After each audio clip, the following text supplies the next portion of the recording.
Okay, so the UK is basically tearing up its old immigration playbook and starting over.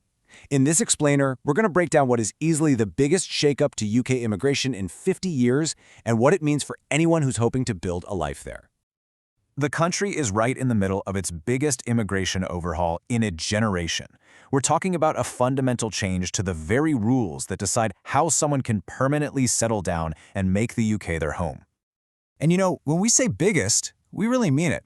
The government itself is calling this the most significant change to the legal migration system in almost half a century. So you have to ask, what's driving this massive shift? So, what's the official reason behind all these sweeping changes? Well, the government points to what it's calling an unprecedented level of migration. And to give you some perspective on that, under the old system, a pretty staggering 1.6 million migrants were on track to become eligible for settlement by 2030. That number is really a key piece of the puzzle for understanding why these new rules are happening now. But this isn't just about numbers. It's a huge shift in philosophy. The UK is completely redefining what it even means to settle in the country. Under the old system, the path was pretty standard for a lot of people. You live and work in the UK for 5 years, meet some basic requirements, and then you could apply for permanent settlement. Simple enough. The new system? It just throws that whole idea out the window. Now it's introducing what they call a contribution-based model, where the right to settle has to be earned over a whole range of different timelines. And this quote from the Home Secretary, Shabana Mahmood, really says it all. To settle in this country forever is not a right, but a privilege, and it must be earned. So the whole idea of an automatic path is just gone. It's been replaced with this concept that permanent residency is a prize you have to win. So, how does this earned idea actually work in the real world?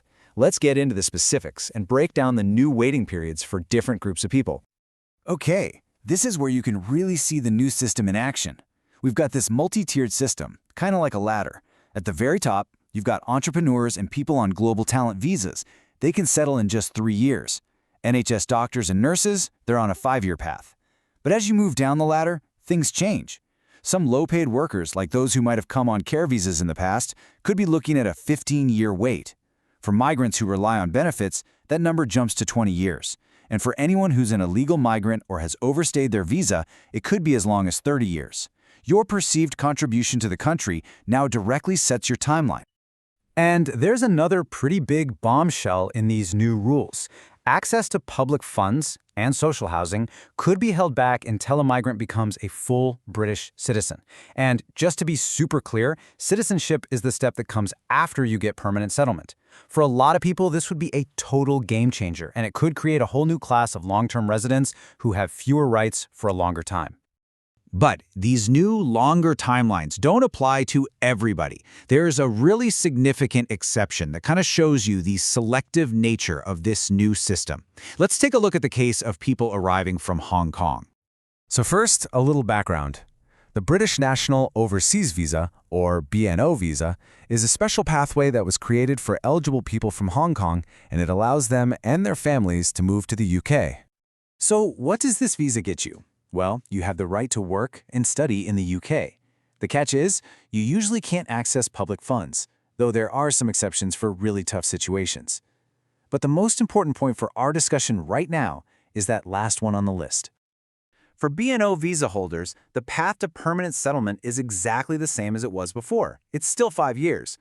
This group, along with the immediate family of UK citizens, gets to keep that old timeline, which creates this really clear exception inside the new earned framework.